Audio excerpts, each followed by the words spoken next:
We షేప్లో surgery చేసిన తర్వాత ఒకసారి కుట్టనికి రాదు, అలాగే ఓపెన్గా వదిలేసేవాళ్ళం. కొన్నిసార్లు కుట్టనికి వచ్చేది, కుట్టనికి వచ్చినప్పుడు దగ్గర చేసి కుట్టేవాళ్ళం.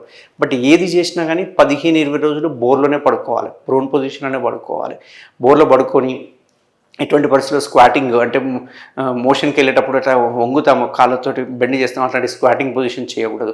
సో ఇదంతా ఒక నరకం సర్జరీ అన్నట్టు చేసి, అంటే కనిపించే చిన్నదే కానీ పెద్ద సర్జరీ అవసరం పడేది. దీనివల్ల ఏంటంటే పేషెంట్స్కి భయంతో చేయించుకునేవాళ్ళు కదా, అలాగే ఉంచుకునేవాళ్ళు. బట్ రెండో మెథడ్ ఏంటి అంటే ఫ్లాప్ మెథడ్ అంటారు. ఫ్లాప్ మెథడ్లో ఏం చేస్తామంటే దీన్ని ఈ రకంగా తీసేసి పక్క నుంచి చర్మాన్ని తీసుకొచ్చి ఇందులో వేసేస్తాం.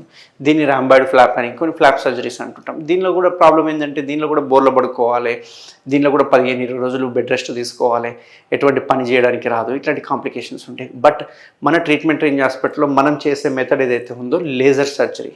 కేవలం లేజర్ తోటే మనము దీన్ని ఎటువంటి కోత కుట్లు లేకుండా చిన్న కోతలోనే ఓన్లీ వీడికి మాత్రమే కట్ చేసి